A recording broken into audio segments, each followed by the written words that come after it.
30 stories above ground in a gleaming glass office, Richard "Rick" Andrews, the celebrated genius behind Sentinel Cybertech, stood silently watching the city lights flicker below.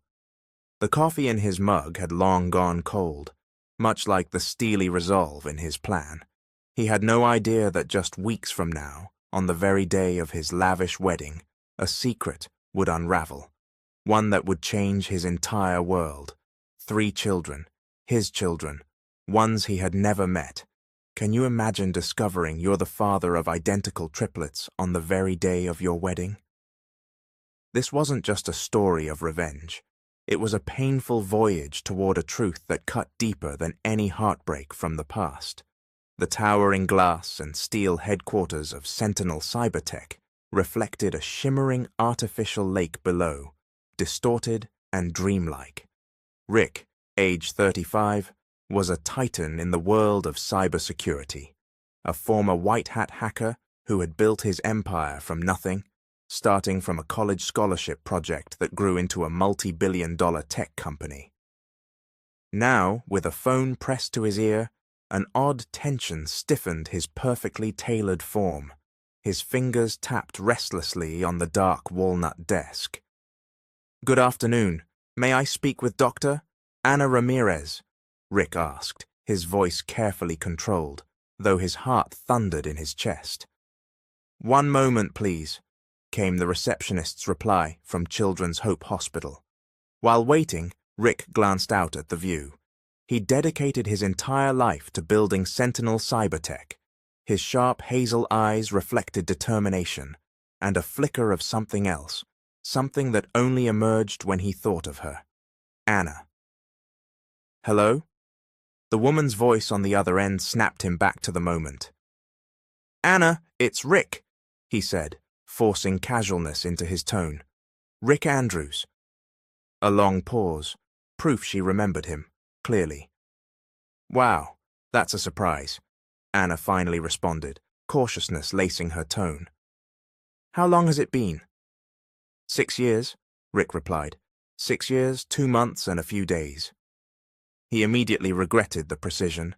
It betrayed more vulnerability than he intended. He stood and walked toward the window. His reflection showed a powerful man in a flawless Italian suit, but his eyes gave him away. No one else could see the weakness there.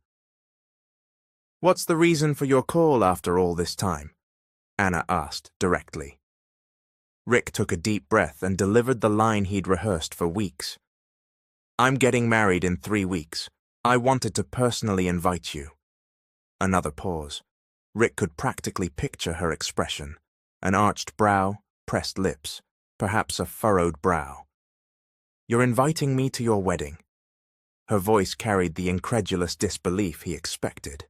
Rick responded with feigned nonchalance. "Celeste and I want everyone important to us there. You meant something to me." As he spoke, his fingers unconsciously grazed a gold envelope on his desk, the formal invitation. What Anna didn't know was that this phone call was part of a carefully orchestrated plan. The invitation to his wedding to Celeste Sinclair, a world-renowned fashion model and the face of several luxury brands, was no act of reconciliation. It was the first move in a meticulously plotted revenge. "I was surprised by your invitation, but thank you," Anna replied. "I'll try to come." "Perfect. The formal invite will be at your doorstep tomorrow," Rick concluded, allowing himself a small smile of satisfaction. "It's good to hear your voice again." As he ended the call, his assistant, Stella Cruz, entered the office carrying a tablet. "Mr. Andrews, Miss Reese is waiting for you for the 11 o'clock meeting." Rick nodded, shifting back into his professional persona. She needed to see it all, he told himself. Everything he'd achieved without her. The empire he'd built. The woman he would marry. Only then would she understand what she gave up when she broke his heart 6 years ago. What Rick didn't anticipate was that his perfect plan was about to unravel a secret that would change his life forever. Ana Ramirez placed the phone back on her desk like it was burning hot. Her hands trembled slightly as she processed what had just happened. Rick Andrews. After 6 years of complete silence, he was inviting her to his wedding. A nervous laugh escaped her lips as she ran a hand through her now shoulder-length brown hair. The walls of her clinic at Children's Hope Hospital were decorated with colorful drawings from her young patients. On the shelf behind her desk were several picture frames. 3 of them displayed identical 5-year-old boys with mischievous grins and striking hazel eyes. Rick's eyes. "Dr. Ramirez, your next patient is ready," said Nurse Teresa, peeking in through the door. "Thank you, Teresa. Just a minute," Anna answered, trying to compose herself. She stood and approached one of the photographs, gently touching the children's faces with affection. Marco, Leo, and Charlie, her triplets, her sons, Rick's sons, the children he never knew about. She remembered vividly the last time she tried to reach him, when the boys had just turned 1. She had composed an email with photos and a detailed explanation. The reply came quickly, but not from Rick. "Please stop attempting to contact Rick. He has moved on, and any claim of paternity at this point would damage his public image and the stability of the company. Victoria Reese, Executive Director, Sentinel Cybertech." After that email, Anna had made the painful decision not to try again. If Rick allowed his mentor to respond to something so personal, it was clear there was no room in his life for 3 little boys. The buzz of her phone pulled her back to the present, a message from her mother. "Can I pick up the boys at 4 o'clock? I promised them the park." Anna replied with a yes and put the phone down. She had to decide what to do about Rick's invitation. Should she go and finally reveal the existence of their children? Or should she keep the distance she had maintained for 6 years? Her mind couldn't help but drift back to their college days. Rick and she would study until dawn. He would code non-stop while she reviewed anatomy. She remembered their first date, an impromptu picnic on campus, how his eyes lit up when he talked about changing the world with his tech ideas.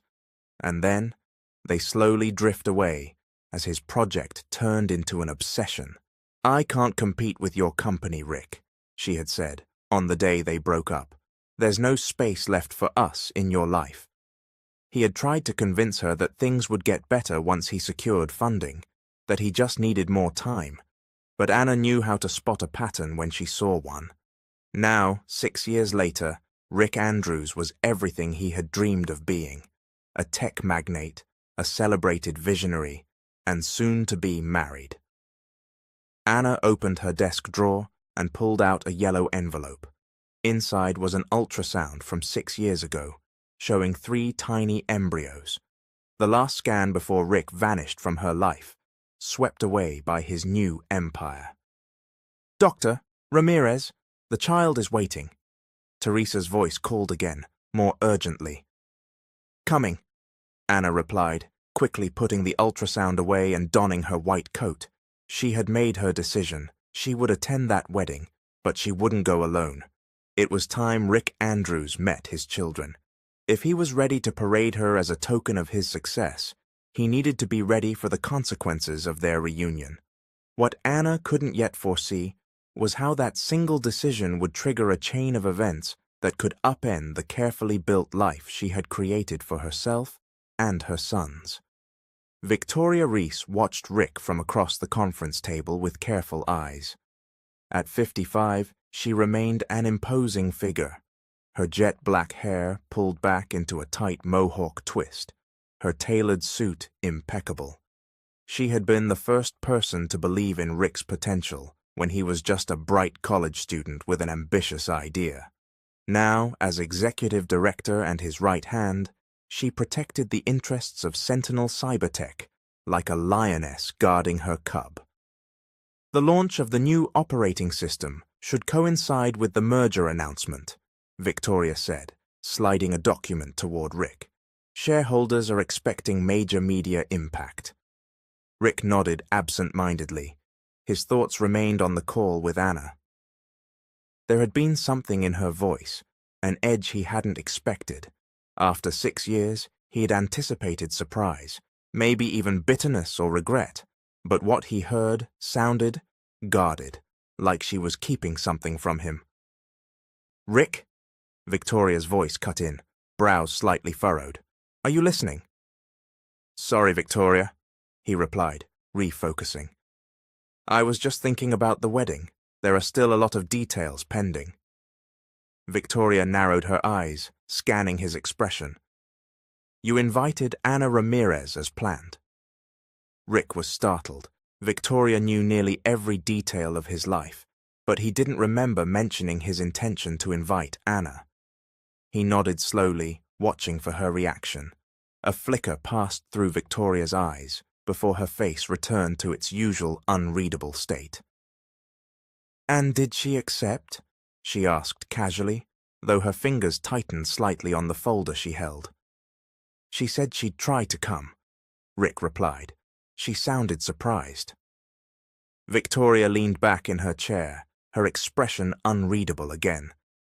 "Understandably. You two haven't had contact in years. Are you sure this won't complicate things with Celeste?" "Celeste knows about Ana," Rick lied smoothly. "I explained that she was an important part of my past, and that inviting her was a way of closing that chapter." The truth was, Celeste Sinclair, his 29-year-old fiancée, had no idea Ana existed. Their relationship had begun a few years ago, a media-savvy pairing that benefited them both. She gained credibility by being with a respected businessman. He gained the image of a successful man with a dazzling woman on his arm. Marriage was the logical next step in his public-facing narrative of total success. Having Ana see that would be the icing on the cake. "All right," Victoria said, changing the subject. "About the Singapore contracts." The meeting continued for another hour, but Rick couldn't shake the feeling that Victoria was unusually interested in Ana. When he was finally alone in the conference room, Rick pulled out his phone and opened an old photo stored in a secure folder. In it, he and Ana were smiling in front of a lake, young, hopeful, unburdened. It had been taken a week before Ana left him, telling him that his obsession with the company had destroyed their relationship. At the time, he was on the brink of landing his first major investment. He had needed her to understand the pressure he was under, to give him more time, but she chose to walk away at the most pivotal moment of his life. The sound of the door opening startled him. Victoria had returned, reaching for her forgotten tablet on the table. Her eyes briefly glanced at Rick's phone screen before he quickly locked it. "Reminiscing about the past?" she asked. Rick uncomfortably pocketed the device. "Just checking that I had the right address to send the invite." Victoria retrieved her tablet and turned to leave, but before exiting, she paused. "Be careful, Rick," she said, without looking back. "The past has a nasty habit of showing up when you least expect it." As the door closed behind her, Rick felt an inexplicable chill. For a moment, it was as if Victoria knew something he didn't, something related to Ana, but he quickly brushed the thought aside. Impossible. No one knew his true intentions behind that invitation. What Rick didn't know was that Victoria Reese had been hiding a secret for years, one that could destroy everything he'd built, and the invitation that had just reached Ana's hands would become the trigger to a ticking time bomb. "Mom, Leo took my dinosaur!" shouted Charlie, the youngest of the triplets by just under 2 minutes, as he ran toward Ana with tears in his hazel eyes. Ana set the grocery bags on the kitchen counter and knelt down to meet her son's level. "Leo, come here, please," she called with a firm but calm voice. The second of the triplets appeared in the kitchen doorway, clutching a green plastic Tyrannosaurus Rex and wearing the same guilty expression as his brother. "It's my turn," he said, though his tone suggested he knew he was in the wrong. Marco, the oldest by a minute, joined them with his arms crossed and the posture of a mediator. I told him to wait for his turn, Mom, but he wouldn't listen. Anna watched her 3 sons with a blend of love and gentle discipline. Physically identical, the same slightly wavy dark hair, the same sharp hazel eyes, the same dimple on the left cheek when they smiled. But their personalities were completely different. Marco was responsible, Leo adventurous, and Charlie sensitive. And all 3 were the living image of their father. Leo, you know we have rules about sharing toys, Anna explained patiently. Give it back to Charlie and wait your turn. Leo let out a dramatic sigh, but complied, returning the dinosaur with a half-hearted mumble. Now help me unpack the groceries, Anna said as she stood up. Then we'll have dinner. The boys jumped in to help, forming a tiny assembly line to move food from the bags into the pantry. Anna watched them, her heart split between gratitude and worry. The golden envelope that had arrived that morning sat on the dining table, a constant reminder of the decision she had to make.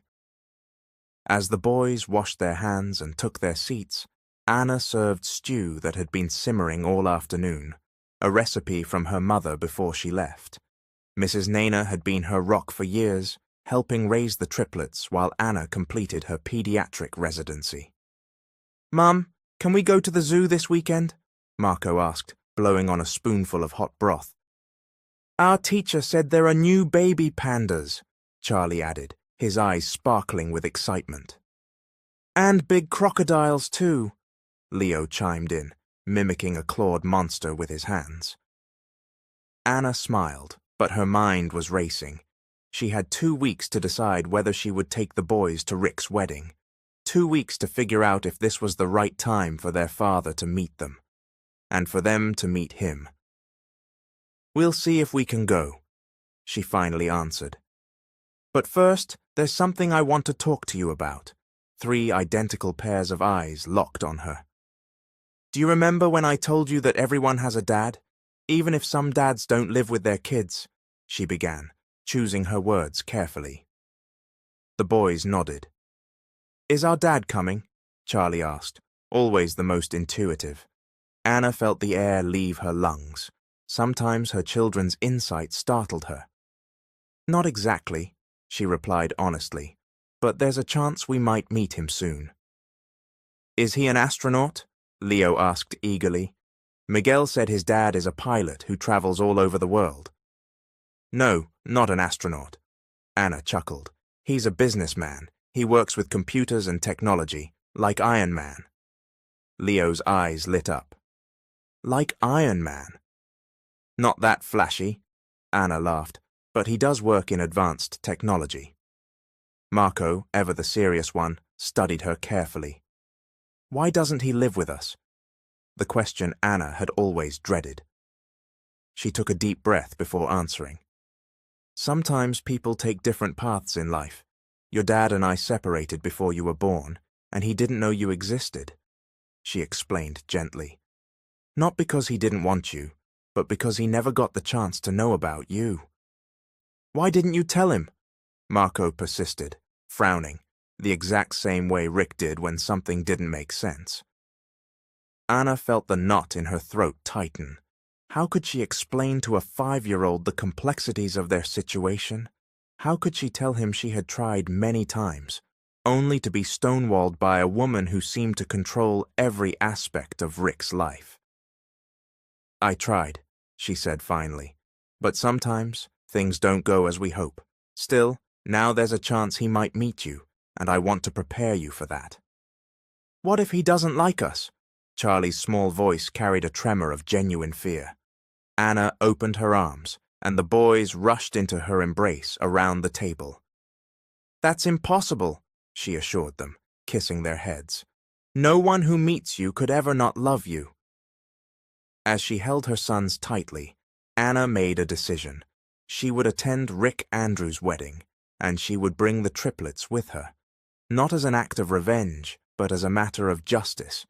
Rick had the right to meet his children, and more importantly, they had the right to meet their father.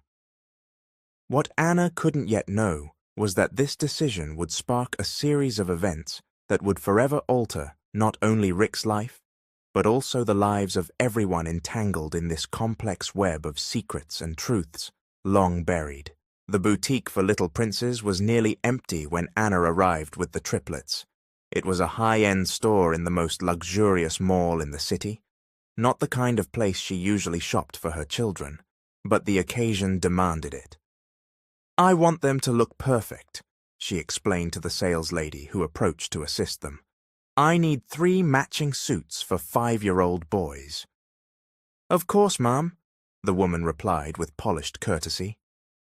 "What's the occasion?" "A wedding," Anna answered, watching her sons curiously explore the displayed toys. "Marco, Leo, Charlie, come and try these on," she called. The boys reluctantly left the colorful displays and headed to the fitting rooms. While the sales lady took measurements and brought various options, Anna couldn't help but wonder if she was making the right choice. Her phone buzzed, a message from Dr. Paul Mendoza, the neurologist she'd met at the hospital just 3 months ago and had recently started seeing. "Are you sure you don't want me to come with you? I can be moral support." Anna smiled at his offer, but replied with firm resolve. "Thank you, but this is something I have to do alone, with the boys. I'll tell you everything afterward." Paul was a kind and patient man, traits she had deeply come to value in their short time together. Unlike Rick, whose obsession with success had consumed everything, Paul seemed to understand balance between professional and personal life. "Mum, do I look like a prince?" Charlie asked, spinning around in his little navy blue suit. "Like the most handsome prince," Anna replied, smiling and adjusting his bow tie. Marco and Leo looked equally charming in their matching suits. Looking at them now, the resemblance to Rick was even more striking. The same upright posture, the same furrowed brow when something puzzled them. As she paid for the suits, a familiar voice caught her attention. "Anna Ramirez?" Turning around, she came face to face with Gabriel Lim, a former college friend and mutual acquaintance of hers and Rick's. "Gabriel, what a surprise," she replied, genuinely startled. Gabriel approached with a warm smile. At 35, he still had the carefree air from their university days, though a few grey strands now lined his dark hair. "I can't believe it. How many years has it been? 5, 6, he asked, before his attention turned to the triplets. "And these little gentlemen are—" His voice trailed off as he observed the boys with growing curiosity. Anna saw the exact moment the realization hit him, the way his eyes widened slightly, how his gaze flicked between the children and her. "They're my sons," she confirmed calmly. "Marco, Leo, and Charlie. Say hello to Mr. Lim, an old friend of Mom's." The boys greeted him politely before quickly losing interest and returning to explore the toy section nearby. They look just like—" Gabriel couldn't finish the sentence. "They're identical," Anna confirmed softly. "And we're about to attend his wedding." Gabriel paled. "Rick knows?" "Not yet," Anna replied, "but he's about to." An uncomfortable silence fell between them, broken only by the children's laughter nearby. "You were invited to the wedding?" Gabriel asked finally, still processing. Anna smiled faintly. "Rick called me personally." Gabriel frowned, confused. "That's surprising, especially considering—" He hesitated. "Considering what?" Anna prompted. Gabriel looked uncertain before continuing.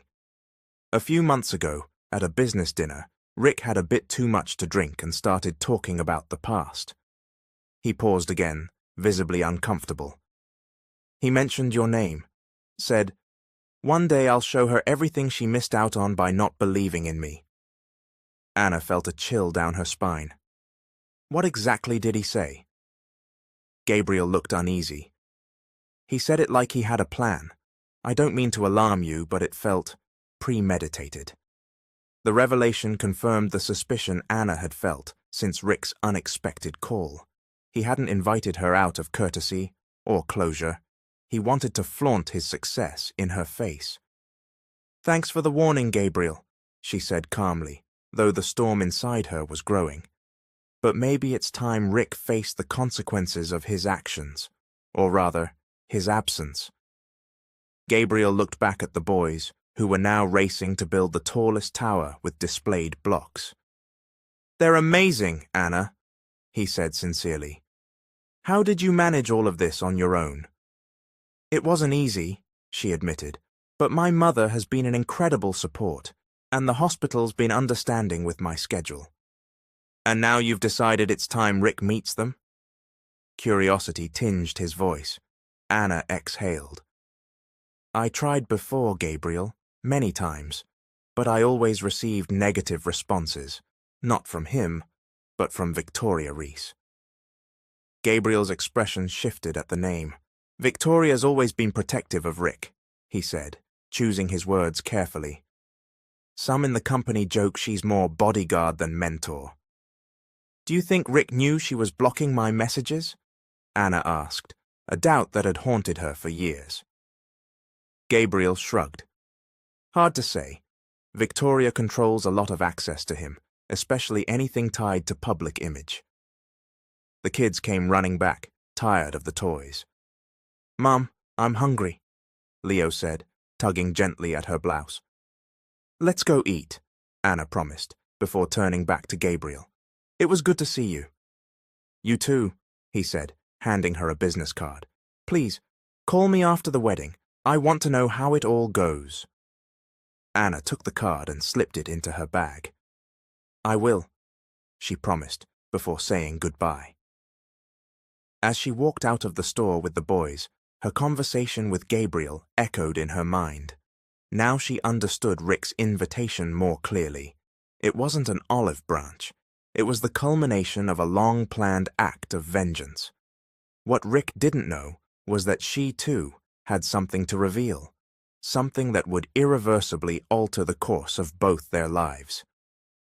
That night, as she tucked her sons into bed, Anna made up her mind.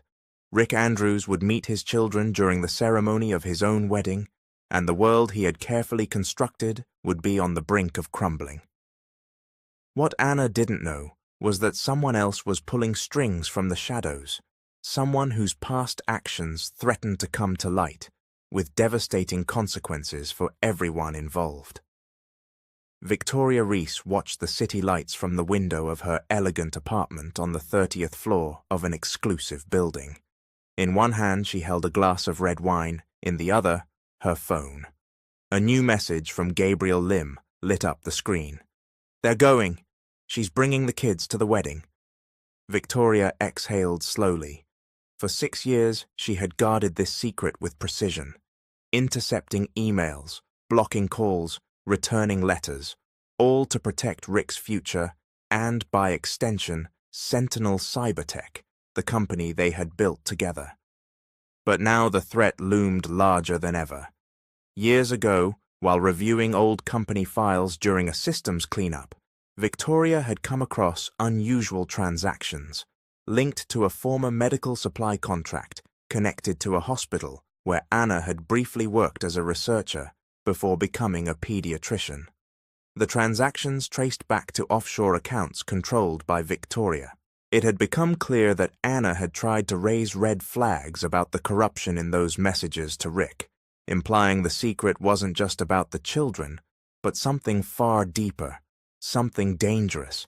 That's why Victoria had ensured there would be no connection between Rick and Anna. She moved to her study, a room of perfect order where every object had its place. From a locked drawer, she pulled out a folder marked simply with her initials. Inside were 12 printed letters and emails, 6 years of Anna's attempts to contact Rick. The final letter included a photo of 3 identical toddlers, barely 1 year old, smiling at the camera. Victoria ran her fingers over the image, her expression unreadable. Had she done the right thing? At the time, Sentinel Cybertech had been close to securing its first major funding. News that Rick, her young protégé, had gotten his ex-girlfriend pregnant would have been disastrous for the company's image, or so she had told herself, to justify her actions. Her phone rang, pulling her out of her thoughts. It was Rick. "I need to talk to you," he said sharply the moment she answered. "It's almost 11 p.m., Rick," she replied calmly. "Can't it wait until morning?" "No." The firmness in his tone left no room for argument. "I'm in your building's lobby." Victoria felt the chill she had sensed earlier return. She swiftly hid the folder back in the drawer and locked it. "Come up," she finally said. While waiting, she tried to organize her thoughts. Had Rick discovered something? Had Anna reached him directly? A few minutes later, the doorbell rang. When she opened the door, she was met with a disheveled version of Rick. His shirt was wrinkled as if he'd been sitting in the same position for hours, and his normally perfect hair was tousled. "Anna has children," he said bluntly as he stepped into the apartment. "Triplets, 5 years old." Victoria kept her expression neutral, though her mind raced. "If you're shocked, why?" she asked, feigning ignorance. Rick looked her dead in the eyes. "Because of the timing, right when we broke up," he replied, studying her reaction, "which makes me wonder if there's a chance they're mine." Victoria moved slowly toward her bar. "Would you like a drink? You seem like you need one." "What I need is answers," he said, following her. "Why would you know anything about my ex-girlfriend's personal life?" "You think I do?" she asked as she poured a glass of whiskey. "Because you've managed my personal correspondence for years," he said accusingly. "You control who gets access to me and who doesn't, and your reaction when you found out Anna is coming to the wedding with 3 guests was telling." Victoria maintained her composure, though internally she realized she had underestimated Rick's intuition. "You're jumping to conclusions based on assumptions," she said, elegantly taking a seat on one of the sofas. "Anna could have moved on. The children could belong to someone else." "Then why bring them to my wedding?" Rick said, his voice rising. "Requesting front-row seats. It doesn't make sense unless—" He stopped, the realization dawning. "Unless she wants me to see them. Unless she wants me to know they're mine." Victoria realized denial was futile. "Sit down, Rick," she said, with calm authority, the same tone she used when he was a young programmer full of dreams. "I have something to show you." After a moment's hesitation, Rick obeyed. Victoria returned to her study and came back with the folder. She placed it on the coffee table without a word. "What is this?" he asked, eyeing it with suspicion. "Open it," she said simply. With trembling fingers, Rick lifted the cover. His eyes widened in shock. 12 letters, printed emails, ultrasounds, all addressed to him, all from Anna. "What does this mean?" he whispered. "It means Anna tried to reach you," Victoria replied, her tone professional. "Many times." Rick lifted one of the ultrasounds. It clearly showed 3 tiny embryos. "And you blocked them all," he said, fury growing in his voice. "On what authority?" Victoria had prepared for this confrontation. "On the authority given to me by the company we built," she answered firmly. "We were about to close our first major deal. Your image as a focused young visionary was critical. A scandal involving unexpected fatherhood would have ruined us." "They're my children," Rick shouted, standing abruptly. "That was your decision to make," he said. "You were young, impulsive." "You took that decision from me," Rick shot back. "You robbed me of my children." He opened the folder fully now, hands shaking, eyes scanning the photos of the 1-year-old boys. Same eyes, same smile, the same smile he saw every morning in the mirror. "I have kids," he whispered. 3 children who don't know me, who probably think I abandoned them." Victoria tried to approach him, but he raised a hand to stop her. "Did you respond to these letters pretending to be me?" he asked, voice now cold. "I did what was best for everyone," Victoria said firmly. "Anna would move on. You would stay focused. The company—" Rick cut her off. "Did you ever intend to tell me, or were you just hoping I'd never find out?" Victoria didn't answer. Rick gathered the letters and photos, returning them to the folder. "I'm taking this," he said, with a quiet determination, his eyes stormy. "And Victoria, you're fired." She stared at him in disbelief. "You can't be serious. The company will survive," Rick interrupted. "But our professional relationship ends here. You betrayed my trust in the worst possible way." He walked to the door, folder clutched tightly under his arm. "Rick, think this through," Victoria called after him. "Everything I did was for your benefit, for ours." He paused, turned back one last time. "You did it for control. Because you couldn't handle losing it," he said, with striking clarity. "You stole 6 years from me, and my children. That's something I'll never get back." With those final words, he walked out, leaving Victoria alone with the weight of her choices. As the elevator descended, Rick looked at the photos of his children, emotions swirling, tiny reflections of himself, kids who took their first steps, spoke their first words, without him. His phone buzzed in his pocket. A message from Celeste. "Where are you? We have the food tasting for the menu tomorrow morning."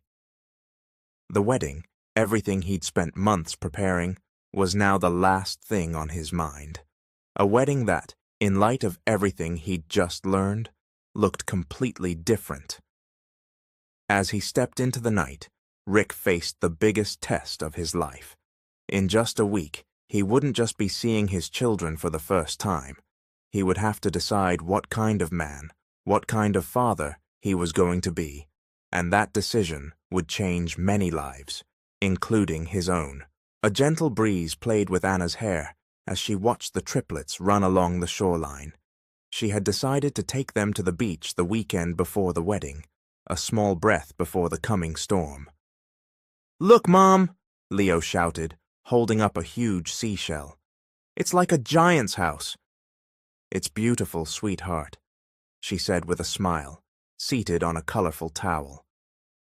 Marco and Charlie were racing to build the tallest sandcastle, their small hands focused and determined. The afternoon sun bathed the scene in golden light, sparkling off the water like scattered diamonds. Anna picked up her phone and took a photo of the moment. The 3 boys, physically identical, different in personality, reveling in the simple joy of the beach. She felt her heart ache at the thought that in just 7 days, the life they knew could change forever. Her phone vibrated, an incoming call, unknown number. Hesitant, she answered. "Dr. Ramirez," a man's voice said, tense and almost unrecognizable. "Who is this?" she asked, though part of her already knew. "It's Rick," he confirmed after a pause. "We need to talk." Anna immediately glanced at her children, still lost in their games, unaware of a conversation that could alter their world. "What about?" she asked, keeping her tone neutral. "You know what this is about." Rick's voice carried a mix of urgency and disbelief. "It's about our children." Anna felt the air leave her lungs. The moment she had dreamed of for 6 years was finally here, but not in the way she had expected. "How did you find out?" she asked at last, not bothering to deny it. "I found out 3 days ago," he said. "I came across an old online article mentioning you as the mother of triplets. Then I confronted Victoria." "Victoria?" Anna repeated, confused. "She blocked every attempt you made to reach me," Rick explained, his voice trembling. "Letters, emails, messages, all of it. I never knew you were pregnant. I never knew I had children." Anna closed her eyes, trying to process the revelation. For years, she had believed Rick had chosen to ignore her messages, that his career had mattered more than the possibility of fatherhood. "You never knew," she whispered, more to herself than to him. "No," Rick confirmed. "Anya, I swear, I would never have ignored something like that. Whatever happened between us, I would never abandon my children." A single tear traced down Anna's cheek as she watched the boys still playing by the sea. 6 years of quiet pain, of wondering how a man could reject his own children, dissolved in this new truth. "The wedding invitation," she began, trying to understand.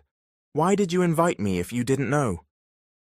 There was a long silence before Rick answered. "Pride, resentment," he admitted at last, shame coloring his voice. "I wanted you to see everything I had accomplished without you. All that you could have been part of, if only you'd believed in me. It was a foolish, vindictive plan." His raw honesty surprised her. "And now that you know the truth, what do you want?" she asked, keeping her voice calm for the sake of the children who occasionally glanced back at her. "I want to meet them," he said, without hesitation. "I want to be part of their lives, to make up for lost time. I know I have no right to ask, but—" "They're your children, Rick," Anna cut in gently. "Of course you have the right to meet them." "What are they like?" he asked, his voice softening, always needing to know. "Marco is the planner, precise and thoughtful. Leo is adventurous, impulsive, brave, and Charlie feels everything deeply, sensitive, like you," she said, thinking of Rick on the other end of the line. "Charlie is just like you, but they all have your eyes, and your stubborn streak, definitely genetic." A faint laugh came from Rick's end of the call. "Anya, about the wedding," he began, his tone shifting. "You don't have to explain," Anna said, cutting him off. "I understand you have an established life. Celeste seems like a wonderful person and—" "I called off the wedding," Rick interrupted. "Last night." Anna was stunned into silence. "Why?" she asked finally.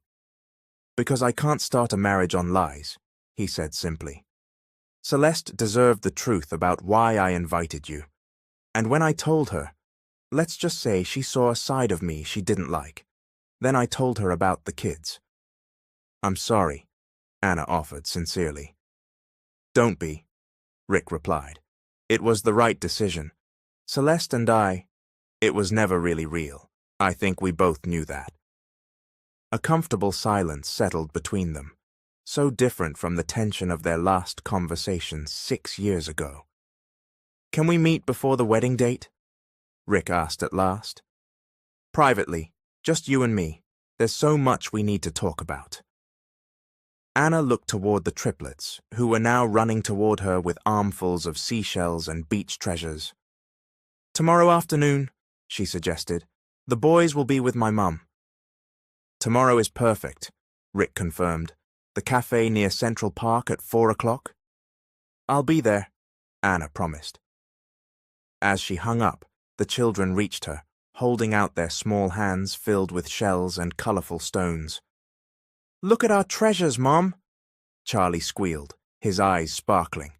Anna pulled them all into a tight hug, inhaling the scent of sea salt and sunshine in their hair. "You're the most precious treasure in the world," she whispered, her voice catching. "And soon, you'll meet someone very special." "Who?" asked Marco, always the curious one. Anna smiled through tears she couldn't hold back. "Your dad," she answered simply. "You're going to meet your dad." The boys stared at her, puzzled and intrigued, too young to fully grasp the weight of those words. But soon, they would, and soon, the broken circle of their family would begin to mend in ways Anna never thought possible. The cafe known as the Viewpoint Cafe sat on the sunniest corner of the central plaza.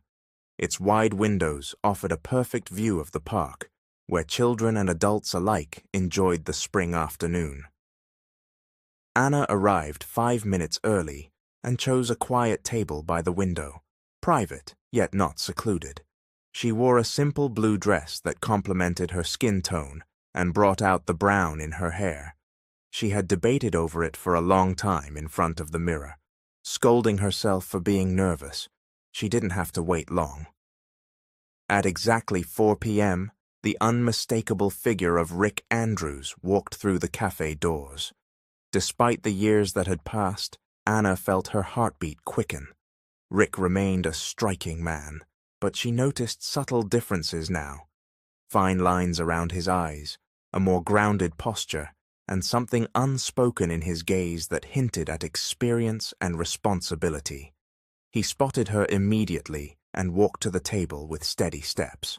Anna noticed several people whispering and pointing discreetly. Fame had its side effects. "Hi, Anna," Rick greeted, his voice calm, but his eyes revealing nerves. "Rick," she replied, offering a tentative smile. He sat across from her and placed a leather portfolio on the table. "You look great," he said sincerely. "Time's been generous to you." "Not if you count the dark circles from being a single mum," she joked, trying to ease the tension. "But thanks." A waitress came to take their order. Anna asked for herbal tea. Rick requested black coffee with no sugar. Exactly what they used to order in college, back when this cafe had been their study haven. Once the waitress left, a silence settled over them, uncomfortable, yet filled with things unsaid. So many questions, so many years, so much pain. Neither knew where to begin. "I brought these for you," Rick said finally. He opened the portfolio and pulled out a large envelope. Anna took it, curious. Inside were 3 small silver cards, each engraved with a child's name: Marco Andrews Ramirez, Leo Andrews Ramirez, Charlie Andrews Ramirez. "They're trust funds," Rick explained. "One for each. Covers college, postgrad if they want, and a starter fund for their 21st birthday." Anna felt a twist of emotion, pride and something else. "We didn't come here to talk about money, Rick," she said, her voice sharper than she intended. "We've managed fine without support for 6 years. Rick raised his hands in a peace gesture. "I know, and I admire how you've raised them. Truly, this isn't about buying affection, not theirs and certainly not yours. It's just the least I can do. A small start at making things right, though I know I can never make up for the lost time." The waitress returned with their drinks, offering a short reprieve from the conversation. Once they were alone again, Rick's voice softened. "I have so many questions," he admitted. "How was the pregnancy, the birth, their first word, first steps?" His voice shook slightly as he listed all the moments he had missed. Anna felt her earlier anger dissolve in the face of his visible pain. "It was a high-risk pregnancy," she began, blowing gently on her tea. "I found out it was multiple gestation at 8 weeks, 3 perfectly formed embryos." Rick listened with complete focus, as though committing every word to memory. "My mom moved in with me during the last trimester. The doctors ordered bed rest by month 6. Anna continued. "They were born at 34 weeks, premature but healthy. Marco weighed just under 2 pounds. Leo was 1.7, and Charlie was the smallest, only 1.5. "Did they need incubators?" Rick asked, clearly moved. 3 weeks, Anna nodded. "Those were the longest days of my life, back and forth from the hospital. Bottles, barely any sleep. My mum was my lifeline." "I owe her everything," Rick said, voice low. "For taking care of them. And you." Anna nodded in quiet acknowledgement. "I tried to reach you when I confirmed the pregnancy," she confessed. "Called many times but could never get past your assistants. Emailed, no replies. I even went to Sentinel Cybertech. Never saw you." Rick closed his eyes, visibly anguished. "Victoria," he muttered. "She made sure I never got any of it. I saw all your letters at her apartment. The ultrasounds, the photos, everything." Why would she do that? Anna asked, though she already had her suspicions. She thought it would hurt the company. Rick said bitterly. We were negotiating our first major funding. She believed a paternity scandal would scare off conservative investors. Anna sipped her tea, digesting the information. And what happens to her now? She asked. She no longer works for Sentinel, Rick said firmly. I demanded her immediate resignation. She'll keep her shares in exchange for a confidentiality agreement. I don't want a media circus that could affect the boys. Anna nodded, appreciative of his caution. Tell me about them, Rick asked, leaning forward. Everything you can. For the next hour, Anna shared stories, milestones, quirks, funny incidents, how Marco learned to read before turning 4 and now devoured small books on his own, how Leo once climbed a tree in their yard at age 3 and gave her the biggest scare of her life, how Charlie had a natural ear for music, playing melodies by sound on the toy piano his grandmother gave him. Rick absorbed every detail, laughing at their antics, emotional at their accomplishments, children he had never known existed until days ago. When can I meet them? He asked at last, when the conversation paused. Anna had been waiting for the question. I've been preparing them, she said. We've talked about you. I told them their dad didn't know they existed, but now he wants to meet them. And how did they react? He asked, anxious. Mostly curious, Anna replied with a smile. They asked if you had a secret lab like Iron Man. Apparently, all their classmates think you're some kind of Tony Stark. Rick smiled, but it was tinged with tension. When? He pressed. Anna took a deep breath before answering. Tomorrow, she decided. If you're free, we can meet at the playground near the lake. It's familiar to them. They'll feel comfortable.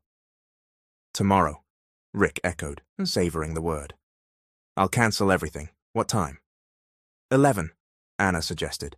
That's when they're most energetic and happy. Rick nodded, both excited and nervous. Should I bring something?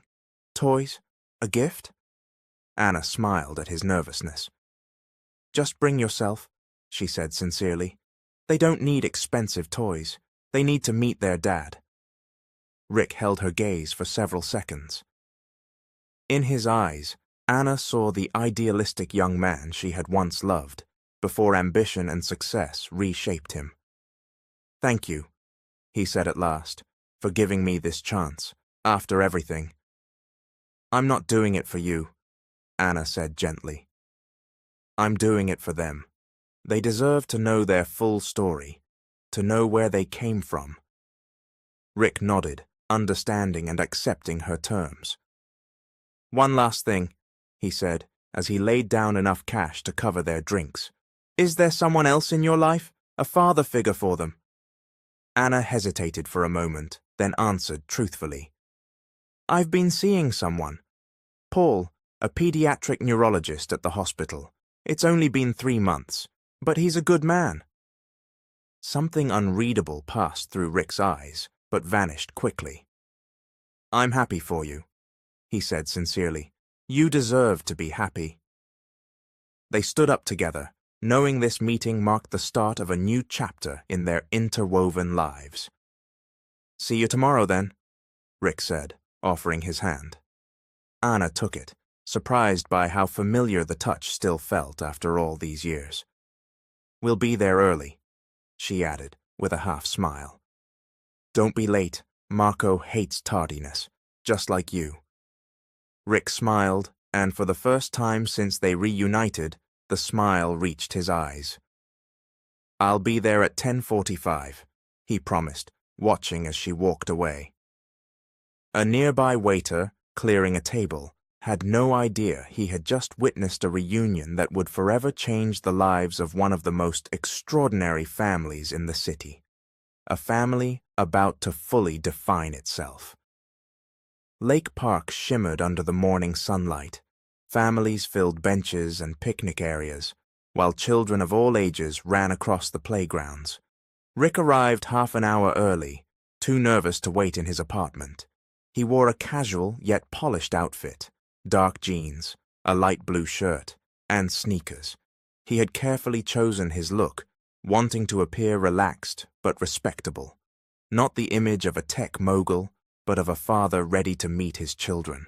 He checked his watch for what felt like the 10th time. 10:50. Any minute now. His heart pounded so hard he could feel the pulse in his temples. He'd pitched to ruthless investors, spoken in front of thousands, graced the covers of business magazines, but none of it had prepared him for the anxiety he felt in this moment. Then he saw them. Anna walked down the path, holding a boy's hand on each side.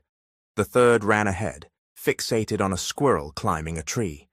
Rick froze. The resemblance was undeniable.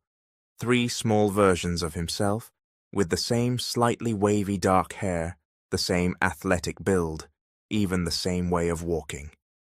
"Come on, boys, this way," Anna called, guiding them toward the bench where Rick stood waiting. As they approached, Rick noticed subtle differences. One boy was watchful, observing him closely. Another wore a confident grin. The third stayed close to Anna, his expression curious but cautious. "Good morning," Anna greeted with an encouraging smile. "We're right on time." Rick nodded, momentarily speechless. Then he knelt to be at eye level with them. "Hi," he said softly. "I'm Rick. It's really nice to meet you." The serious-looking boy stepped forward. "I'm Marco," he said formally, extending his small hand. "I'm 5 years and 3 months old." Rick shook the offered hand, impressed by the gravity of the gesture. "It's great to meet you, Marco," he replied with equal sincerity. The second boy, the one with the wide smile, bounded forward. "I'm Leo," he exclaimed. "Is it true you have robots at your job? Mom says you make computers that think on their own." Rick couldn't help smiling at his energy. "We do have a few robots," he confirmed, "and we work on something called artificial intelligence, computers that learn new things every day." "Like us," Leo said proudly. The third boy remained beside Anna, watching the interaction with keen eyes. "And you must be Charlie," Rick guessed gently, turning to him with extra care. Charlie nodded silently, but his gaze was intense for such a young child. "Charlie's our musician," Anna explained, smoothing his hair. "He loves the piano." "I love music too," Rick said. "When I was about your age, my grandmother taught me to play a few songs." That caught Charlie's attention. At last, he spoke, his voice soft but clear. "Do you know how to play Twinkle, Twinkle, Little Star? That's my favorite." "It's mine too," Rick said with a nostalgic smile. "Maybe we can play it together someday." A delicate silence fell over them. Anna intervened naturally. "How about we take a walk around the lake?" she suggested. The boys eagerly agreed. Leo ran ahead, pointing out ducks and asking if they could feed them. Marco walked beside Anna, occasionally glancing back to make sure Rick and Charlie were following.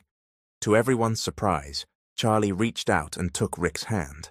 Rick accepted it with infinite care, as if holding something fragile and priceless. They walked like that for a while, in a formation that felt both new and surprisingly natural. Leo led the expedition, pointing out animals and plants. Marco supplied unexpected facts. Ducks can sleep with half their brain while the other half stays awake. Charlie walked quietly beside Rick, his small hand firmly in Rick's. "Mom said, 'You didn't know we existed,'" Marco said suddenly, turning to Rick. "Is that true?" The directness startled Rick, though Anna had warned him about Marco's frankness.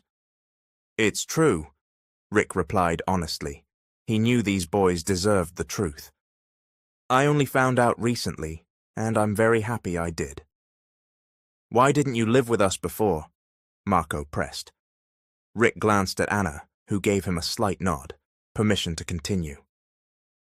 Your mom and I went separate ways before she knew she was having you, he explained carefully.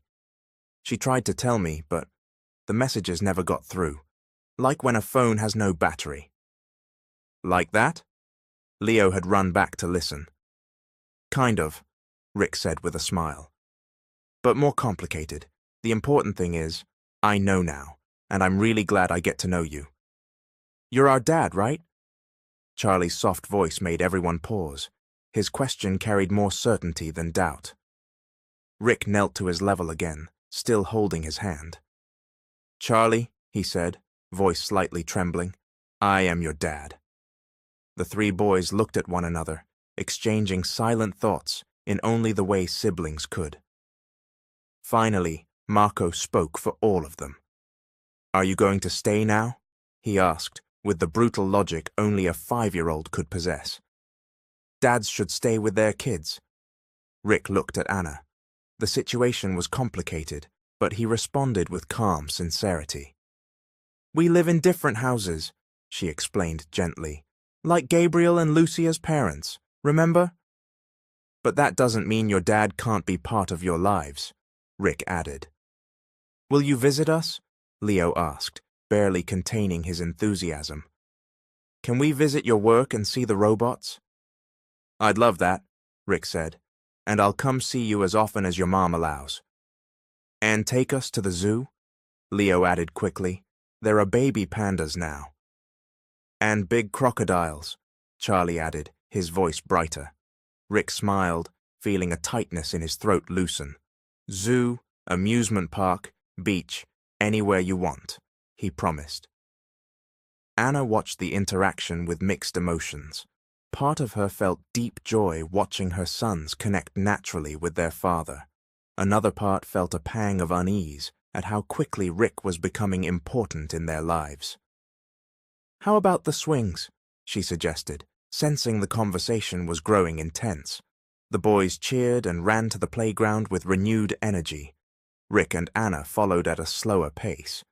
They're amazing, he said, emotion thick in his voice. So smart, so perfect.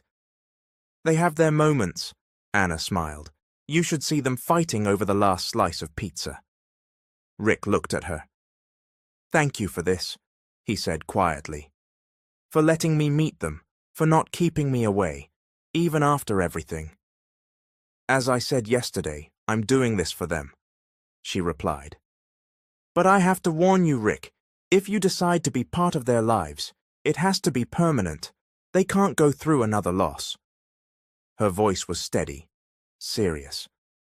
I have no intention of leaving, he said firmly. I want to be their dad, a real one. The rest of my life may not be enough to make up for these 6 years, but I'll do everything I can. They reached the swings. Leo tried to climb the tallest one, while Marco warned him about the risks. Charlie observed from a distance, waiting his turn. Can you push me? Charlie asked Rick, pointing to an empty swing. Rick's heart surged at the simple gesture of trust. I'd be honored, he said, helping the little boy into the seat. For the next hour, Rick ceased to be the CEO of Sentinel Cybertech. He was no longer the calculating executive or the technological magnate. He was just a dad, laughing, running, falling, getting up again, living moments other parents might take for granted, but which for him were priceless firsts. Anna watched them from a nearby bench, letting them build their first shared memories. Her phone buzzed, a message from Paul. How's it going? I'm here if you need me. She replied simply, It's okay, I'll call later. This moment wasn't for her, or for Paul. It was for Rick and the triplets, a bond that, despite extraordinary circumstances, deserved space to grow. Rick didn't remember falling asleep. All he remembered was lying on his couch after returning from the park, head full of questions, and heart full of something he couldn't name, something warm, something real. He awoke to the sound of his phone vibrating violently on the coffee table. It was past midnight. The caller ID read, "Private number." He answered groggily. "Hello?" "Rick, came Victoria's voice, firm and sharp. "We need to talk." "I told you," he began. "I know, but you need to listen to me," she interrupted. "Something's happened." He sat up, instantly alert. "What?" "There's been a breach," she said. "Sentinel's internal systems were accessed using a legacy admin key. One we thought was deactivated." Rick's blood ran cold. "What did they get?" he asked. "I don't know yet. The breach was clean, too clean. No flags, no logs. It's like they knew the architecture intimately." "Insider?" Rick asked, mind racing. "Possibly, but it gets worse." She paused. "A backup server sent out a data pulse to an external IP. It contained encrypted packages." Rick's instincts kicked in. "Packages of what?" "Personnel files, contracts, internal memos, including ones from the early years. Ones that tie your name to the offshore accounts you had no knowledge of." He was silent. Victoria continued. "If those files leak, the media will think you orchestrated the whole cover-up, that you hid your children, manipulated the press, and laundered early capital, regardless of what the truth is." Rick stood and began pacing. "Do we know who's behind it?" Victoria hesitated. "Anna was at a boutique last week. She ran into Gabriel Lim." Rick froze. "Gabriel?" he repeated. "He was my classmate, one of the early investors who backed out." "Yes, and I just learned something else. He now works as a cybersecurity consultant for your biggest rival." Rick's mind spun. "You think Gabriel accessed the server?" "He could have, or at least provided a way in." Rick processed this in silence. "This wasn't random," Victoria added. "This was a message. Someone's preparing to go public with something damaging." Rick clenched his jaw. "I'll handle it." "Do you want me to come in?" she asked. "You're no longer part of the company. That was your choice." Victoria didn't argue. "Good luck, Rick."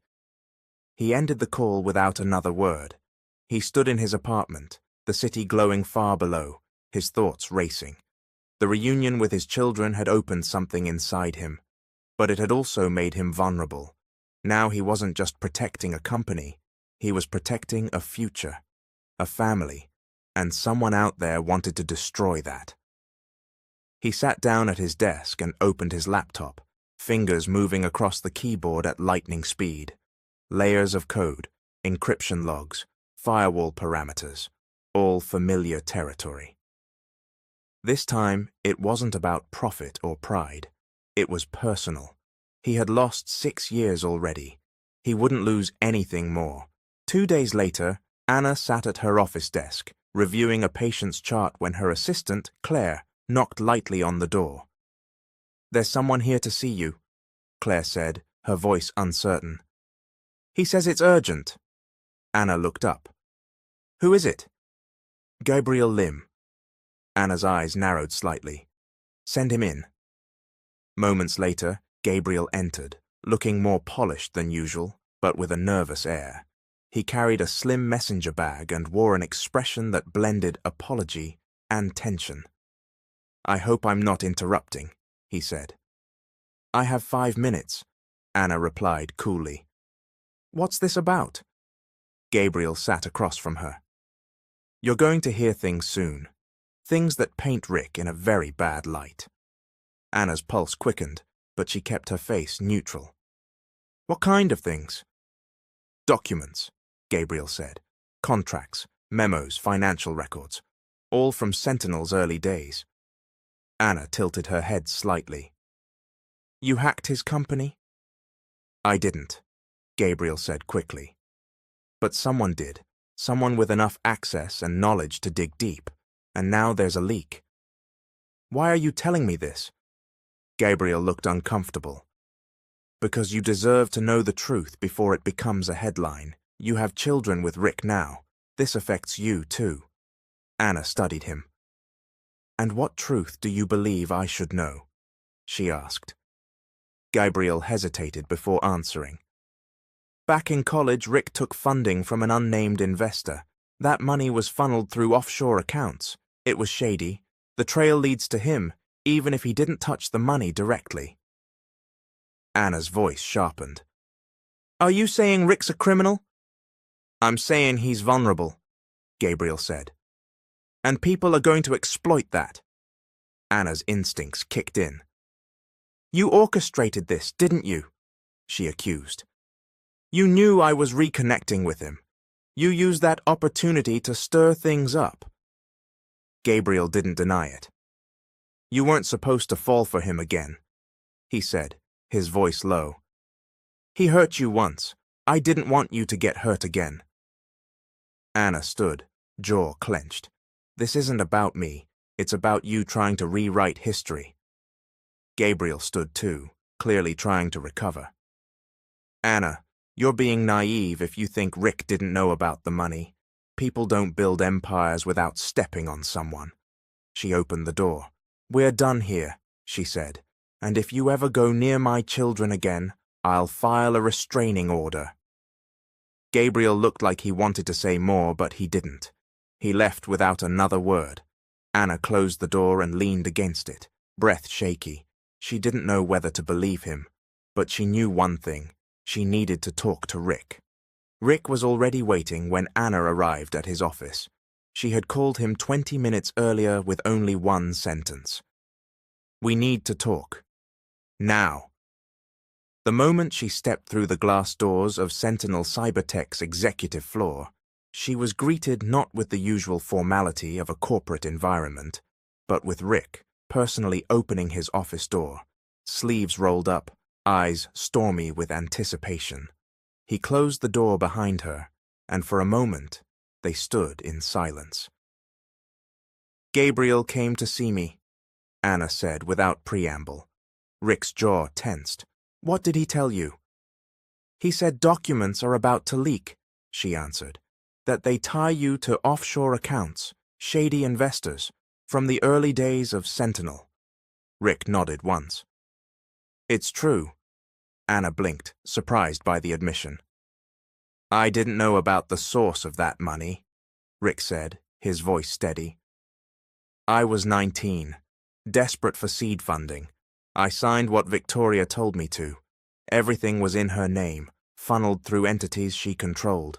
I only found out 2 years later, but by then, the company was public, and untangling it meant dragging everything down. Why didn't you say anything? Anna asked, frustration creeping into her voice. You let people believe you were clean. I was protecting what we built, he said, and until 3 days ago, I didn't think I had anything else to protect. Anna looked away, digesting the truth. And now? Rick stepped closer. Now I have 3 sons, and you, and I won't let anyone use this to destroy what we've just begun to rebuild.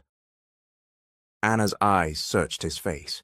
She saw the man he had become, not just the brilliant young tech visionary, but someone carrying the weight of decisions made too young, too fast.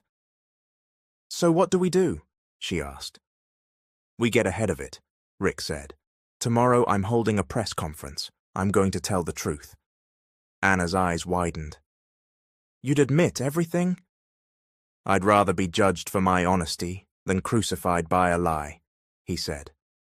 And the boys? They stay out of it, Rick answered firmly. This has nothing to do with them. I'll take all the heat. Anna stared at him for a long moment, then nodded. I'll be there. Rick blinked. You will? You're the father of my children, she said. And you're telling the truth. That counts for something. Rick let out a breath he hadn't realized he was holding. Thank you, he said. For their sake, she added, just to be clear. Understood, Rick replied, but his eyes shone with something else. Resolve, respect, and perhaps the first flicker of hope. The press conference was scheduled for 10 a.m. sharp at Sentinel Cybertech's main auditorium. Invitations had gone out the night before, and by morning, the room was filled with reporters, industry analysts, and flashing cameras. Anna sat toward the back, unnoticed by most, her heart pounding as Rick stepped onto the stage. He wore a dark grey suit, no tie, and the look of a man ready to face a storm. He approached the podium, adjusted the microphone, and let the room settle. "Good morning," he began, his voice steady. "My name is Rick Andrews, and I'm the founder and CEO of Sentinel Cybertech."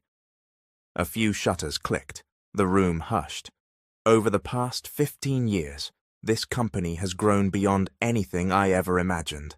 From a college dorm dream to one of the leading voices in AI and cybersecurity. But I'm not here to talk about our success today. He paused, letting the weight of his words sink in. Recently, there has been a breach. Unauthorized access to early company records. I want to be the one to clarify what those records show and why they exist. Anna leaned forward slightly, hands clenched. "When I was 19, Rick continued, I accepted seed money through channels I didn't fully understand. Those funds were facilitated by someone I trusted, someone who made legal and financial decisions on my behalf. At the time, I believed it was legitimate." He looked directly at the crowd. "I later learned the money came through offshore entities with questionable origins. I should have spoken out then, but I didn't. I was afraid of losing everything we had built."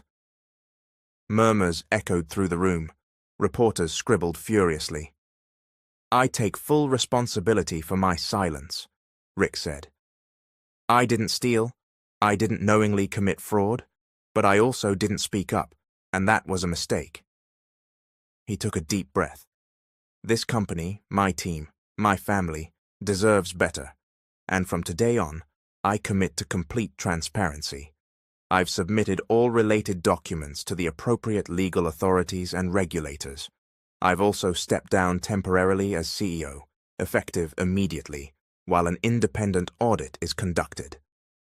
Gasps rippled through the crowd. Anna's eyes widened. This part he hadn't told her. Rick raised a hand to calm the commotion. "I will cooperate fully. I will take the consequences, but I won't allow my silence to define me." He stepped away from the microphone, ignoring the flood of shouted questions. Flashbulbs exploded in bursts of white light as he exited the stage. Anna slipped out of the room, through the side hall, and waited by the private exit. Moments later, Rick appeared, his shoulders tense, eyes tired. "You didn't tell me you were stepping down," she said, as he approached. "I had to," he replied. "I can't lead a company while dragging it through a scandal." Anna searched his face. He looked exhausted, but lighter somehow, freed. "You did the right thing," she said. Rick nodded. "Now I just want to be a father, a real one, not a symbol." Anna smiled, soft and full of something close to admiration. "Then let's start with lunch," she said. "The boys are waiting." For the first time in days, Rick smiled back. "Let's go home." The sun filtered gently through the windows of Anna's cozy dining room as the triplets sat at the table, finishing up their spaghetti. Marco wiped his mouth with a napkin like a little gentleman. Leo had sauce on his nose. Charlie hummed while twirling noodles with his fork. Rick sat across from them, still in his rolled-up shirt sleeves, watching the scene with quiet awe. "Who wants dessert?" Anna called from the kitchen. "Me!" all three boys chorused. Rick chuckled. "Do they ever disagree on anything?" "Only when it's time to clean their room," Anna answered, entering with a tray of banana pudding and whipped cream. "Then it's every man for himself." The boys giggled. Rick leaned toward Charlie, who sat beside him. "You like music, right?" he asked. Charlie nodded enthusiastically. "I'm learning a new song on the piano." "Want to show me after dessert?" Rick offered. "Yes," Charlie beamed. Anna served the pudding, and for several minutes the room filled with happy silence as the children ate. Rick felt a strange but welcome warmth in his chest. He had attended galas in Dubai, closed deals in Berlin, and vacationed on private islands, but nothing compared to banana pudding in a home filled with laughter. Later, in the living room, Charlie played a simplified melody of Twinkle, Twinkle, Little Star, while Rick sat beside him, pressing keys to match. "You remember it," Anna said quietly from the doorway. "I never forgot," Rick replied, not taking his eyes off the piano. Leo sat on the floor, building a tower out of magnetic blocks, while Marco arranged his small library in alphabetical order. Anna stepped forward and sat beside Rick on the couch. "I've been thinking," she began. He turned to her, sensing the shift in her tone. "This new chapter, it's not going to be easy. You and me, the kids, there are a lot of wounds to heal, a lot of time to recover." "I know," Rick said sincerely. "And I still don't fully trust you," she admitted. His jaw tightened, but he nodded. "But I see how they look at you," she continued. "Especially Charlie. They're drawn to you. They're starting to trust you, and that matters more than anything." Rick swallowed hard. "I'll never walk away again," he said. "I'm here, Anna, for all of it, for the long haul." She nodded slowly. "We'll take it one day at a time." "Fair," Rick replied. A sudden crash interrupted them. Leo had knocked over his tower and was laughing hysterically. Marco frowned at the mess. Charlie turned from the piano to investigate. Rick stood and walked over, kneeling to help them rebuild. Anna watched him, this new version of the man she had once loved. He was no longer just the genius behind an empire. He was a father now, and maybe, just maybe, he could be something more. But for tonight, they were just a family, and for now, that was enough. 6 months later, the leaves in Central Park had turned shades of red and gold. It was early fall, and the triplets were running across the open field in matching jackets, each chasing after a kite that soared in the clear blue sky. Rick stood a few feet away, watching them with a peaceful smile as he adjusted the string on Charlie's kite. Anna approached, a thermos of hot cocoa in one hand, a smile playing at her lips. "They still haven't figured out how to keep them in the air," she said, handing him a cup. "They'll get it," Rick replied, taking a sip. "Marco already figured out the angle of the wind, he just hasn't told the others." Anna laughed. "He's been doing that with homework too, pretending not to know until Leo gets frustrated." Rick chuckled, then turned serious. "Thanks for inviting me today," he said. "I know we've been navigating everything one step at a time." "You've earned being here," Anna said, her voice sincere. "You show up, you call, you listen. That matters." The wind picked up and Leo squealed as his kite caught a gust and lifted. "Look, Dad, I did it!" Rick grinned. "That's my boy." The triplets cheered for their brother as Anna reached into her bag and pulled out an envelope. "What's this?" Rick asked. "It's from the school," Anna said. "Family Day is next month. They want both parents present for the first time." Rick took the envelope carefully, eyes softening. "Both parents," he repeated. "I told them you'd be there," she said. "If you're still up for it." "I wouldn't miss it," Rick replied, his voice steady. They stood in silence for a moment, the sounds of laughter and wind around them, the kites dancing above. "6 months ago, I didn't think this would ever be possible," Anna admitted.